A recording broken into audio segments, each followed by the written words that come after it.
우리는 세계가 평화로웠던 시대를 이제는 그리워할 정도로 전쟁의 소식들이 자꾸만 커지고 있습니다. 우크라이나 러시아 전쟁으로 시작해서 지금 미국, 이스라엘과 또 이란이 전쟁을 하고 또 중동 지역으로 확전이 될 듯 말 듯 하면서 계속 유가는 올라가고 또 물가는 올라가고 그리고 힘들다라는 소리들이 뭐 우리나라에서만 나오는 게 아니라 세계적으로 지금 그런 아우성을 치고 있는 가운데 있죠.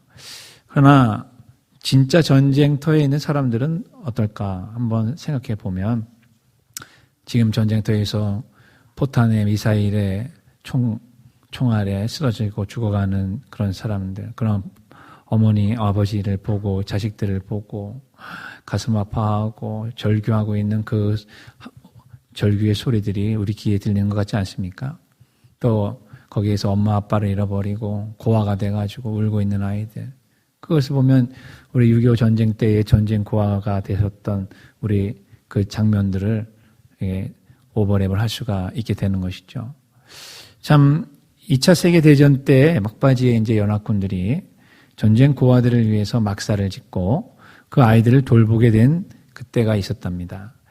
그런데 이제 막사의 장교들이 이제 아이들을 이렇게 관찰을 해 보는데 밤에 잠을 잘 못 잔다는 사실을 알게 되었어요. 그래서 이제 뭐 의사 또 뭐 심리학자들한테 이제 왜 그런가 이제 조언을 구하게 되었는데 심리학자들이 이 아이들을 향한 처방을 내렸다고 하는 것입니다. 무슨 처방을 내려줬는가 보니까 아이들에게 잠자기 전에 손에 작은 빵 한 덩이를 쥐어주어라 이렇게 됐다는 거예요. 작은 아이들이니까 큰 빵은 아니겠잖아요, 그죠? 우리 손에 쥐어줄 수 있는 작은 빵 한 덩이를 쥐어주니까 잠을 그때부터 잘 자더랍니다. 참 신기하죠? 근데 이 아이들이 그럼 낮 시간 동안에 그러면 뭐 먹을 게 없었는가? 그건 아니라는 거예요. 낮 시간 동안에도 먹을 수 있는 충분한 음식을 줬음에도 불구하고 이 아이들이 혹시 내일 먹지 못할까봐 그런 근심, 걱정, 불안이 아이들한테 와가지고 잠을 못 잤다는 것입니다. 그러니까 작은 빵 한 덩이를 손에 쥐어지니까 그냥 그거를 꼭 껴안고 잠을 새근새근 잘 잤다는 이 이야기. 무엇을 우리에게 이야기해 주는 것일까요? 내일에 대한 염려와 걱정과 근심, 내일 당장 쓸 것, 먹을 것을 근심하는 우리의 인생. 이게 어디 전쟁 고아들에게만 해당하는 내용은 아닐 것입니다. 우리 역시 내일을 위해서, 또 내년을 위해서, 또 노년을 위해서 무엇인가 필요하다고 하는 것을 손에 꼭 쥐고 있어야 잠을 잘 자지요. 손에 꼭 쥐어지고 있는 요게 뭘까요? 빵덩어리는 아닐 것이에요. 돈이겠죠. 그죠? 그것도 억 단위의 돈이, 10억 단위의 돈이. 제가 뉴스를 보니까 우리나라에서 부자라고 한다면 35억 이상을 가지고 있어야 부자가 된다. 이렇게 나오더라고요. 1% 안에 못 든다고 그렇게 얘기합니다. 내 손에 꼭 뭔가를 쥐고 있어야만 잠을 잘 잘 수가 있는 시대. 전쟁과는 상관이 없이. 내일을 걱정하며 사는 인간에게 과연 언제 어디에 누가 평강을 주시겠느냐 하는 것입니다. 우리가 예수 그리스도를 믿고 부활하신 예수님을 믿는 우리들에게는 바로 예수 그리스도가 우리의 평강의 근원이 된다는 사실을 믿으시길 바랍니다. 예수님께서 우리에게 말씀하십니다. 마태복음 6장 31절 있습니다. 그러므로 이르기를 무엇을 먹을까, 무엇을 마실까, 무엇을 입을까 하지 마라. 이방인들이 하는 것이고 너희는 먼저 그의 나라와 그의 일을 구하여라. 33절. 그리하면 이 모든 것을 너희에게 더하시리라. 34절 보면 뭐라고 얘기합니까? 그러므로 내일을 위하여 염려하지 말라. 내일은 내일이 염려할 것이요 한 날의 괴로움은 그날로 족하니라. 믿으시길 바랍니다. 네, 그래서 내일은 내일이 염려하게 하고 오늘 하루 주어진 우리의 삶을 기쁘고 만족하고 감사로 살아가는 성도들이 되는 것이죠. 이렇게 될 수 있는 이유는 예수님이 죽음을 이기시고 부활하셨기 때문에 그런 것입니다. 부활하신 주님을 만나게 될 때에 진정 나도 모르는 내일에 대한 염려와 걱정에서 벗어나서 평강이 넘치게 되는 것이죠. 제가 이제 오늘 본문을 이제 설교 본문으로 잡았는데 오늘 본문을 이제 계속 묵상하고 연구해 보면서 이상한 것을 하나 발견하게 된 것입니다. 성경을 많이 읽으시는 분들은 어느 순간에 보게 되면 이제 구조상의 문제라든가 아니면 단어와 문장이 반복된다고 한다거나 이런 것들이 눈에 어느 순간에 들어오게 되어져 있어요. 그래서 오늘 본문을 쭉 보게 되면은 너희에게 평강이 있을지어다라는 말씀이 3번이 나옵니다. 19절, 21절, 26절에 3번이나 나오는 거예요. 왜 예수님은 이런 3번을 이야기하셨을까? 거기에 이제 질문을 던지게 된 것이에요. 분명히 뭔 이유가 있을 것이다.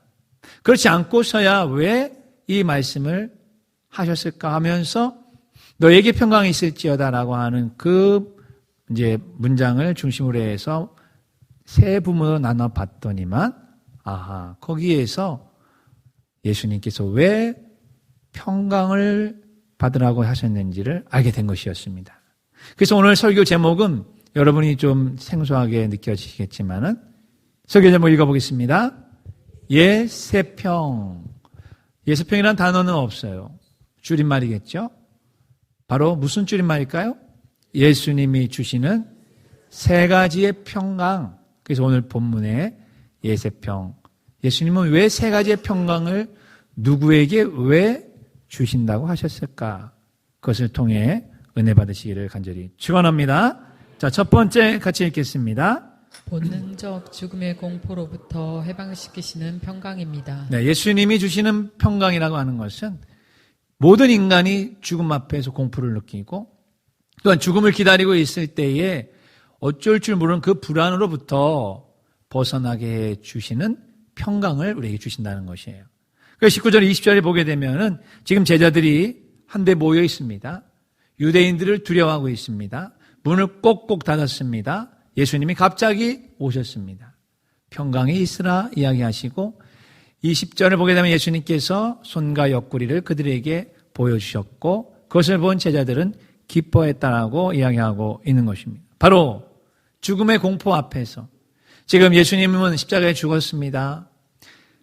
유대 간원들, 로마 병전들, 예수님의 제자들을 찾으려고 혈안이 되어져 있어요. 찾아서 잡혀가면 많은 박해와 고문과 죽음을 기다리고 있을 것입니다. 그러니 그들이 모여 있을 때에 같이 모여 있었지만 바로 그러한 죽음에 대한 공포 그리고 이거 내일에 대한 염려, 근심, 걱정 또 한 가지 내가 진짜 우리가 같이 제자들이 진짜로 예수님을 3년여 동안에 믿고 따랐는데 그 예수님이 진짠가 가짠가 그의 가르침과 그의 기적과 이 모든 내용들을 우리가 믿고 따랐는데 그것을 우리가 후회하지 않는가 하는 이 모든 것들이 지금 예수님이 부활하시느냐 안 하시느냐 여기에 달려있는 것이었습니다. 그런데 바로 그러한 의심과 두려움과 죽음의 공포 앞에 있는 그들에게 예수님이 슥 나타나시면서 너희에게 평강이 있을지어다 말씀하고 계시는 것입니다. 지금 예수님은 제자들에게 무엇이 가장 필요한가 그걸 알고 계셨어요.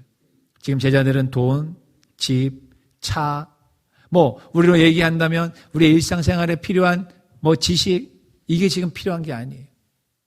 그들에게는 내가 진짜 믿고 따랐던 이 예수님이 진짠가? 진짜의 메시아인가? 진짜 죽고 살아날 건가? 그리고 우리가 3년 동안의 그 시간이 결코 헛되지 않았는가? 이것을 지금 그들은 알고 싶어 했던 것입니다. 그러니 얼마나 마음에 뒤죽박죽, 갈팡질팡, 의심, 불안 이런 것들이 요동치게 되었는가 가히 상상할 수가 있게 되는 것입니다. 바로 그러한 때에 예수님의 부활에 주님이 나타나심을 말미암아 그들에게 얘들아 너희들은 진짜 진리를 따라왔어. 너희들이 그동안 믿었던 것은 사실이야. 너희들이 목숨 걸고 앞으로 이 땅에 살아가면서 나를 위해 살아가는 거 결코 헛된 일이 아니야 라고 주님은 말씀하고 계시는 것입니다. 그런 때에 하나님이 주시는 평강이 임하는 것은 너무나도 당연한 거 아니겠습니까?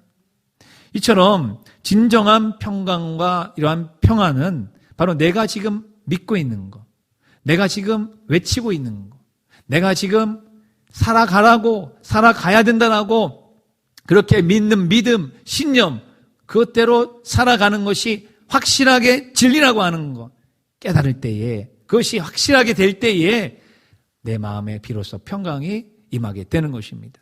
만약에 그렇지 않다면 내가 지금 믿는 것이 거짓이고 내가 지금 따라가고 있는 사람이 거짓이고 또한 내가 앞으로 따라가야 될 모든 이 진리가 헛된 것이라고 한다면 아무리 돈이 많고 아무리 지금 잘 되고 있다 한들 평강이 넘치기는 불가능하게 되는 것입니다.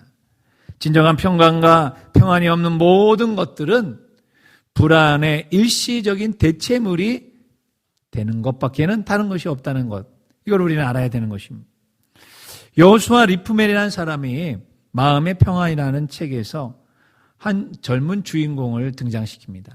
이 젊은 주인공이 어떤 노인을 찾아가서 얘기를 할 때에 이 노인이 묻습니다. 그대의 소원이 무엇인가? 라고 이렇게 물었습니다. 여러분, 똑같이 여러분의 소원이 무엇입니까? 이렇게 물으면 뭐라고 대답하시겠어요? 아마 요 6가지 범주 안에 다 해당이 되실 것입니다. 같이 한번 읽겠습니다. 시작. 첫째는 건강이고, 둘째는 재물이며, 셋째는 뛰어난 외모이고, 넷째는 재능이며, 다섯째는 권력이고, 여섯째는 명예입니다. 여기 다 있어요, 없어요? 여기 없는 분은 하나도 없어요. 다 있어요, 다 있어요. 그러니까 이 젊은이한테 이 늙은 노인이 하는 말이 이것이었습니다. 이복의 젊은이, 평안이 없이는 아무것도 즐길 수가 없어. 평안이 없다면, 평강이 없다면 그 모든 것들은 일시적인 대체물에 불과하다라는 얘기를 하고 있는 것입니다.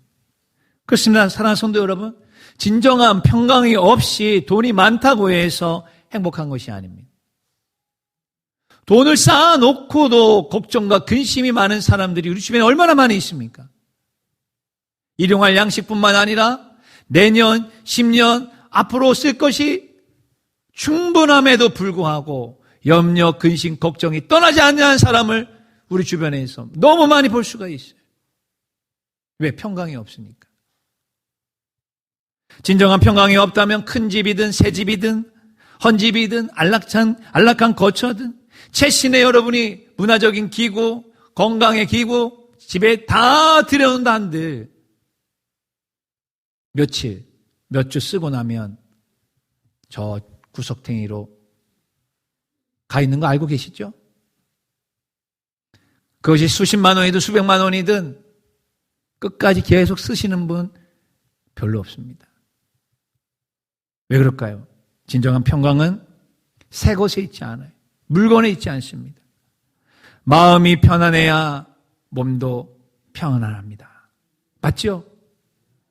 알면서도 우리는 그 마음의 평강을 얻으려고 하지 않는 경우가 많이 있다는 것입니다.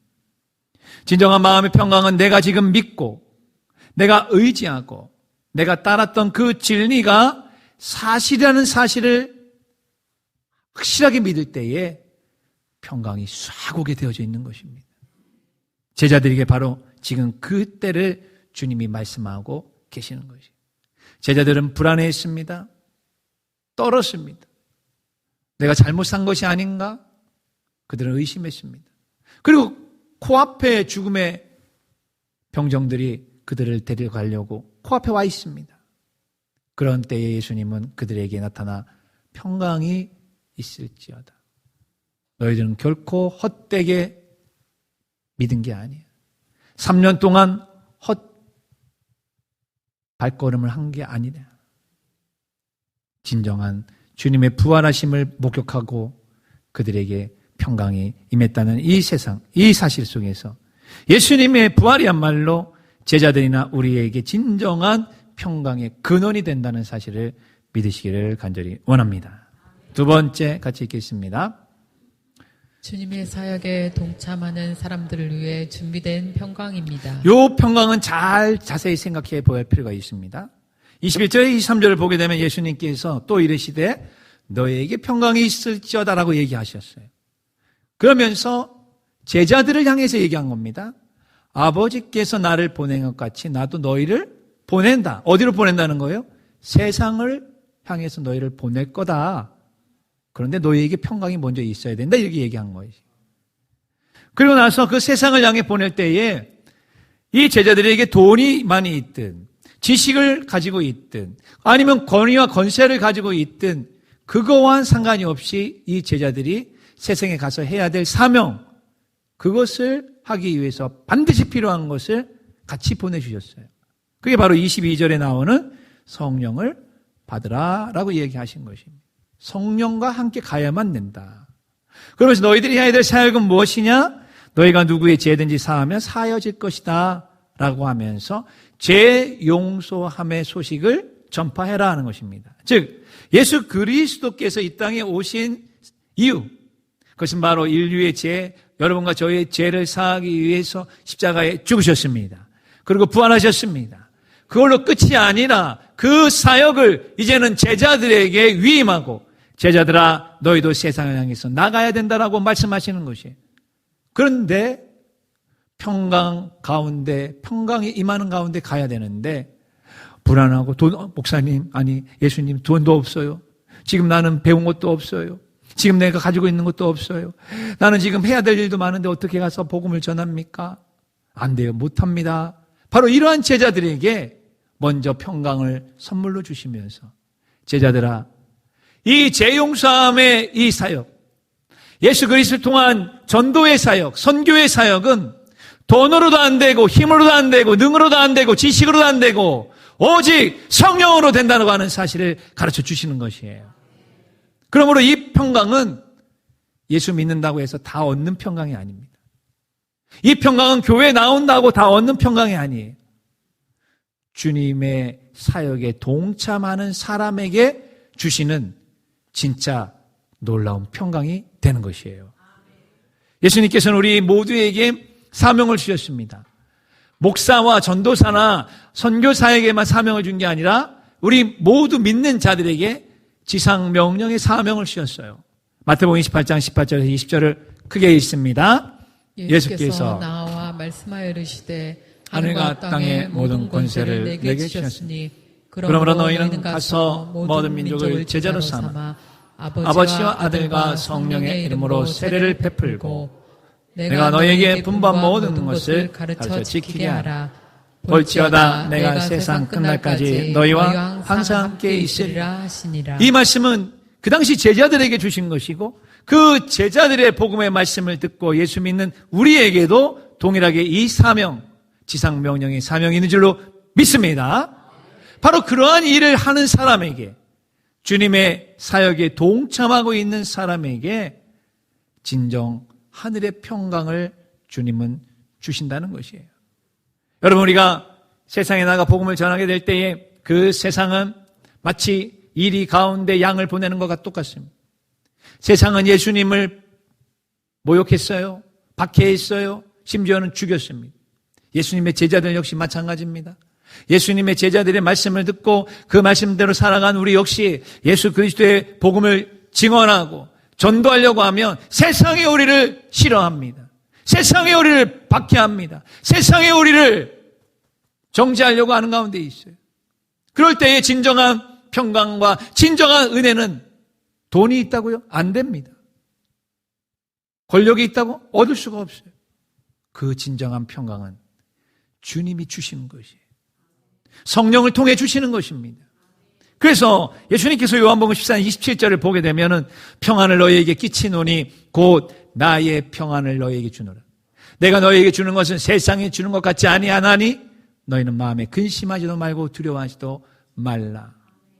이거는 예수 믿는 모든 우리에게 해당하는 말씀이지만 특별히 예수 그리스도를 마음에 새기고 그 말씀을 따라 전도하고 선교하고 사역하려고 하는 그리스도인들에게 주시는 놀라운 평안이 되는 것입니다. 사랑하는 성도 여러분, 우리가 주님의 일을 하게 될 때에 어려움이 많이 있습니다. 그리고 주님의 일을 할 때에는 돈도 필요하고 지식도 필요하고 사람도 필요합니다. 그리고 주님의 일을 할 때에는 갈등도 있고 어려움도 있고 괴로움도 있고 슬픔도 따라오게 되는 것이죠. 그래서 이런 모든 것들을 요즘 그리스도인들이나 아니면은 신앙의 초년생들은 나는 그런 거 다 싫어요. 나는 내가 괴로워하고 슬퍼하고 내가 예수님 때문에 힘들어하고 예수님 때문에 내가 십자가 지는 거 나 다 싫어요. 그런 거 다 싫어요. 그냥 나는 교회에 가서 내 마음의 평안만 얻으면 돼요. 여러분, 그거는 잘못된 평안을 얻게 되는 것이죠. 예수를 믿는다고 하는 것은 예수 그리스도의 증인이 되는 삶을 사는 것입니다. 예수님의 증인이 되려고 하면 세상은 우리를 싫어하게 되어져 있어요. 세상은 우리를 핍박하게 되어져 있어요. 그런 세상에 나갔을 때의 진정한 평강과 평안은 그냥 단순히 내가 와서 하나님 나에게 복을 주세요. 나에게 오늘 먹을 걸 주세요. 병을 고쳐주세요. 이걸로 얻을 수 있는 게 아닙니다. 바로 그때의 그 평안은 성령께서 우리 안에 오실 때에만, 성령의 충만함을 받을 때에만 얻을 수 있는 하늘의 평강이라는 사실인 것이에요. 어쩌면 여기에 있는 우리 성도들 중에는 주님의 일에 동참하지도 않고 주의 사역에 별로 봉사하지도 않고 그냥 교회만 왔다 갔다 하면서 예배만 드리시는 분들도 있을 것입니다. 그런 분들에게는 이 평강을 경험하기가 쉽지 않다는 것입니다. 실제로 주님의 사역에 동참하면서 주님의 사역을 내가 진짜 감당하면서 주님이 말씀하신 대로 자기를 부인하고 자기 십자가를 지고 예수님을 따라가 보면서 그때에 괴로울 때, 외로울 때, 지칠 때, 낙심할 때, 그리고 열받을 때 진정 나의 그 평안을 주님이 주시는 것입니다 라는 이 고백이 우리에게 있기를 간절히 축원합니다. 스패포드라고 하는 사람이 있습니다. 호레이시오 스패포드인데 이 사람은 D.L. 무디 목사님의 든든한 동역자였습니다. 그는 시카고에 성공한 변호사였어요. 그렇기 때문에 물질로 그리고 기도로 무디 목사님의 선교 사역을 적극적으로 도왔습니다. 자, 이렇게 주의 일에 충성하고 주의 사역에 적극적으로 참여하면 복을 받아야 되는 게 마땅하지 않겠습니까? 하나님 주시는 놀라운 은혜와 물질의 복, 사업의 복, 자녀의 복, 그리고 더 잘 돼야 되는 게 당연할 텐데 이 스패포드 이 그리스도인들에게는 연이어서 비극적인 일들이 벌어지게 되었어요. 1871년에 시카고에 대화재가 있었을 때 그는 전 재산을 다 잃어버렸습니다. 비슷한 시기에 외아들을 전염병으로 잃게 되었어요. 그러니 너무 낙심된 거 아니겠어요? 괴로운 거 아니겠습니까? 힘들고 그래서 잠깐 아내와 내 딸을 데리고 유럽으로 요양차 배에 올랐습니다. 근데 하필 갑자기 어떤 일이 벌어지는 바람에 스패포드는 잠깐 남아있고 그리고 아내와 내 딸이 먼저 배를 타고 갔습니다. 근데 그 배가 가다가 바다 한가운데에서 침몰하고 말았어요. 내 딸은 거기서 죽었어요. 아내만 홀로 살아남아서 무전을 쳤습니다. 여보, 배는 침몰했고 내 아이는 죽었고 나만 홀로 살아남았다고. 얼마나 비참하고 비극적인 마음이 들어왔겠습니까? 그래서 빨리 다시 배편을 맞아내서 배를 타고 이제 아내에게 가는데 가는 그 여정 속에 선장이 나와서 그 사람에게 얘기하는 겁니다. 바로 이 지점이 당신이 탔던 딸의 배가 침몰된 지점이라고. 그러니 그 오열, 여러분 우리가 세월호 참사를 여러분 겪은 지가 이제 얼마 되지 않지 않습니까? 그 장면을 떠오르고 그 자리에 간 사람들은 지금도 여전히 오열하고 있는 거 아니겠어요? 똑같은 것 아니겠습니까? 그러면서 자기의 자기의 그 침실 있는 데로 와서 하나님 앞에 기도합니다. 하나님 왜 이런 일이 나에게 있습니까? 왜 이런 비극이 나에게 계속 일어나는 것입니까? 내가 무엇을 잘못했습니까? 하나님 잘 믿으면, 하나님 사역 잘하면, 하나님께 충성하면 은혜와 복이 와야 되는데 왜 나는 이렇습니까? 그랬을 때 이 스페포드 마음에 이와 같은 한 구절이 딱 들어오면서 하늘 내 마음의 평강이 임하게 되었다는 것입니다. 그것은 뭐냐면은 내 영혼이 평안하다라는 이 얘기가 쫙 들어온 것이에요. 그러면서 그가 거기에서 시를 하나 쓰고 그 시에다가 곡을 붙인 게 우리가 잘 알고 있는 찬송가 413장의 내 평생에 가는 길, 이 찬양이 되는 것입니다. 가사 내용에는 내 평생에 가는 길 순탄하여 늘 잔잔한 강 같든지 큰 풍파로 무섭고 어렵든지 나의 영혼은 늘 편하다. 저 마귀는 우리를 삼키려고 입 벌리고 달려오지만 주 예수는 우리의 대장이 되시니 끝내 싸워 이길 것이다.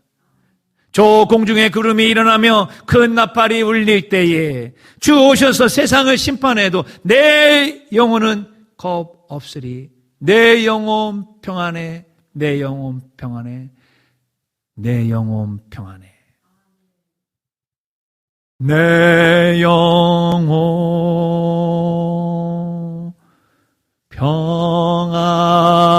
평안해, 내 영혼, 내 영혼 평안해. 이 평안은 주님의 사역에 동참하고 이 평강은 주님의 일에 적극적으로 동참했을 때에 인간적으로 보면 힘들고 어렵고 괴로운 그것을 겪었지만 성령님을 통해서 주시는 진정한 평강인 줄 믿으시길 바랍니다. 바로 이 평강을 예수님께서 제자들에게 주시려고 하셨던 것이에요. 제자들아 너희도 세상에 나갈 거다. 그 세상은 결코 호락호락하지 않을 거야. 너희들을 환영하지 않을 거야. 너희들을 핍박할 거야. 너희들을 죽일 거야. 그럴 때의 진정한 평강, 세상에 알 수 없고 세상에 줄 수 없는 그 평강을 내가 줄 거니까 염려하지 마라. 그리고 내가 그래서 성령을 너희에게 주는 것이야. 성령을 받으라고 그 다음에 말씀하고 계시는 거 아니겠습니까? 요한복음 14장 26절 같이 읽겠습니다. 보혜사 곧 아버지께서 내 이름으로 보내실 성령 그가 너희에게 모든 것을 가르치고 내가 너희에게 말한 모든 것을 생각나게 하리라. 성령을 받아야 되는 이유가 여기에 있습니다. 사도행전 1장 8절 보면 오직 성령이 너희에게 임하시면 너희가 권능을 받고, 오직이라고 했어요. 오직. 다른 방법이 없다는 것이에요. 교회가 돈이 많고 교회가 사람이 많고 교회가 조직이 아무리 크다 할지라도 성령의 능력이 없다면 그 교회는 힘이 없는 것입니다. 그 교회는 능력이 안 나가는 것입니다. 금과 은은 내게 없지만 내게 있는 것으로 내게 주노니 곧 나사렛 예수의 이름으로 일어나 걸으라고 하는 이 성령의 능력이 우리 교회에 있기를 간절히 축원합니다. 그래서 하나님의 나라는 세상의 나라와 다르게 로마서 14장 14절에 뭐라고 얘기하십니까? 하나님의 나라는 먹는 것과 마시는 것이 아니요 오직 성령 안에 있는 의와 평강과 희락이라. 오직이라고 했어요. 오직.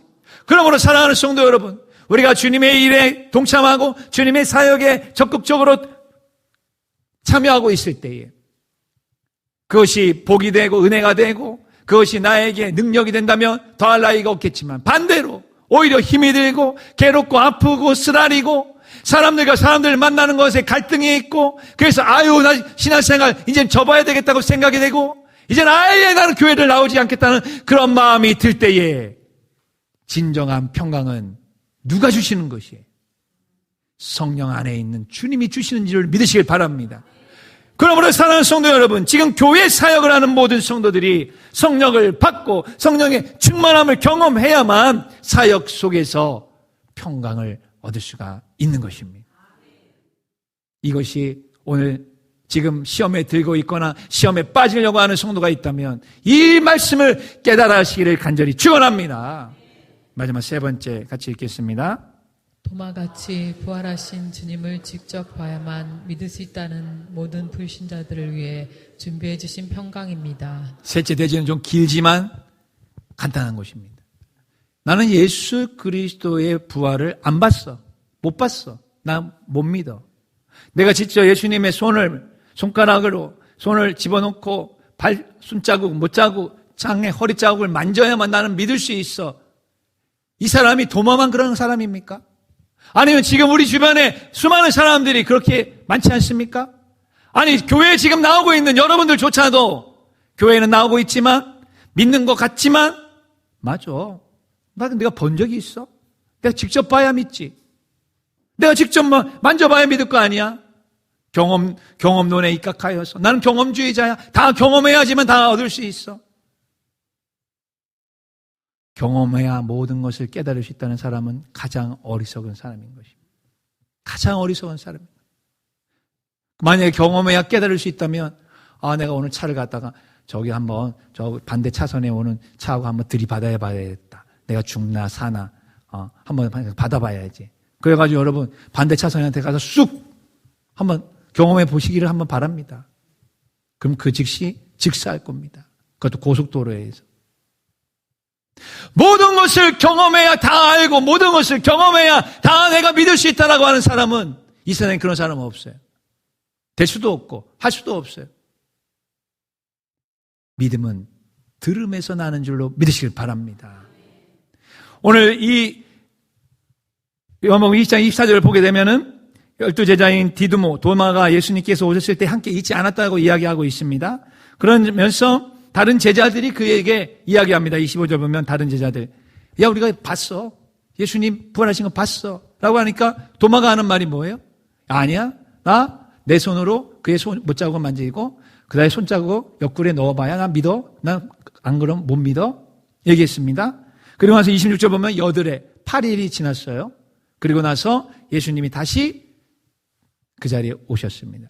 너희에게 평강이 있을지어다. 이 평강은 누구를 위한 평강이에요?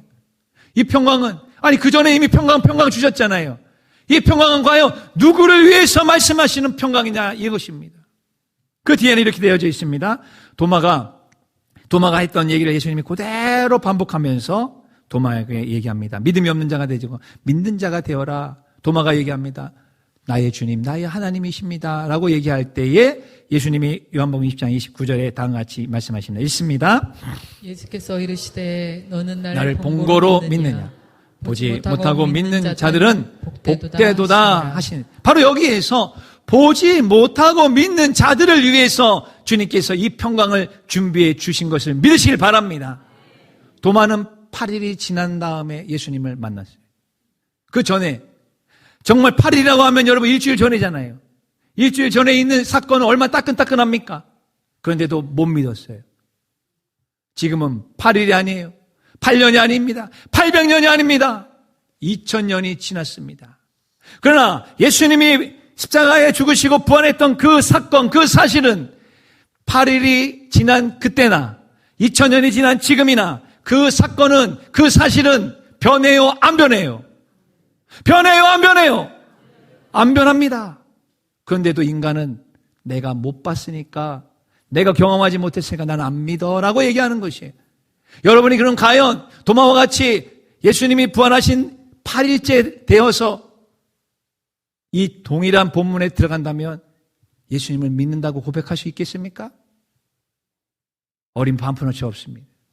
똑같습니다. 도마와 똑같은 반응을 한다는 것이에요. 바로 이런 사실을 주님께서 알고 도마 이후에 8일이든 80년이든 800년이든 2000년이든 만년이든 주님이 오시는 그날까지 이 사실을 몰라서 나는 못 믿겠다라고 하는 사람들을 위해서 진정 보지 못하고 믿는 사람에게 주님이 주시는 그 평강을 주시겠다고 약속하신 것이에요. 믿으시길 바랍니다. 주님의 이 부활의 사실이 믿겨지지 않잖아요. 그래도 믿어야 되는 것이. 봐야? 경험해봐야? 아니라고 말씀드렸잖아요. 모든 걸 다 경험하고 믿는다? 그런 사람은 없어요. 솔로몬은 모든 것을 다 경험한 사람입니다. 그 사람이 전도서 1장 2절에 했던 말은 우리에게 큰 교훈이 됩니다. 왜냐하면 지금 우리도 다 솔로몬이 해봤던 거, 솔로몬이 가져봤던 거, 솔로몬이 누려봤던 거, 솔로몬이 경험했던 것을 다 경험하고 싶어하고 그렇게 살려고 애를 쓰고 하고 있기 때문에 그런 것이에요. 그런 그가 했던 말은 헛되고 헛되며 헛되고 헛되니 모든 것이 헛되도다고 이야기하고 있는 것입니다. 돈이 많아서 다 경험해 보셨다. 한번 다 해보십시오. 권력에 있어서 다 경험해 보셨다. 다 해보세요. 결론은 헛되다고 이야기할 겁니다. 그거를 미리 알고 헛된 인생을 살지 않도록 지혜를 갖게 되는 사람이 주님이 주시는 이 평강을 누리게 되는 것입니다. 우리 모든 성도가 그런 지혜가 있기를 간절히 원합니다. 그런 평강이 있기를 간절히 원합니다. 주님은 그런 평강과 그러한 은혜를 바로 믿음을 통해서만 얻는다고 하셨고, 로마서 10장 17절 보면은 그러므로 믿음은 들음에서 나며 들음은 그리스도의 말씀으로 말미암느니라 이야기하고 계시는 것이에요. 오늘 8일이 아닌 2000년이 지난 이 시간, 저는 똑같이 8일 전에 예수님의 부활을 보고 경험했던 사람들의 이야기를 지금 여기서 하고 있는 것입니다. 이 소식이 여러분의 귀에 들려지고 여러분의 마음에 믿어지시기를 축원합니다. 말씀을 정리합니다. 예수님은 부활하시고 난 다음에 제자들을 찾아가셨어요. 그리고 희한하게 3가지의 평강을 이야기해 주셨어요. 그래서 오늘 설교 제목을 예세평이라고 정하게 된 것입니다. 첫 번째, 너에게 평강이 있어라고 하는 것은 인간의 죽음 앞에 본능적으로 두려워하는 모든 인간들을 향한 평강을 주시는 것이에요. 그래서 죽기 전에 예수님을 믿는 사람들, 여러분 그 평안하게 임종하시는 모습 본 적 있으십니까? 그걸 보셔야 됩니다. 반대로 예수 없이 막 발악하고 정말 막 저주하면서 돌아가시는 그런 분들도 있다는 거 아니겠어요? 두 번째, 예수님이 주시는 평강은 있을지어다. 왜 평강이 있을까요? 바로 제자들에게, 주님의 사역에 동참하고 주님의 사역을 적극적으로 하려는 그 제자들에게 이 세상에 나갈 때에 오로지 성령의 충만함을 받고 나가야만 진정한 평강이 임하게 된다는 사실을 가르쳐 주시는 두 번째 평강인 것입니다. 마지막 세 번째의 평강은 저와 여러분 같이 2000년이 지난 이 시간에 예수님을 믿어야 되는 우리들에게 8일이 지난 후 도마에게 나타나신 예수님, 8일 전에 분명히 나타나신 예수님을 보고도 나는 못 믿어, 나는 믿을 수가 없다고 했던 그 고백처럼 동일하게 모든 불신자들에게 꼭 봐야만 믿고 경험해야만 믿는 것이 아니라 들음을 통해 믿어야 되고, 그러한 믿는 사람에게 주님이 2000년 전부터 준비해 놓으신 이 하늘의 평강을 경험하시기를 축원합니다. 그래서 데살로니가서 3장 16절 읽고 기도합니다. 평강의 주께서 친히 때마다 일마다 너에게 평강을 주시고 주께서 너희 모든 사랑과 함께 하시기를 원하노라.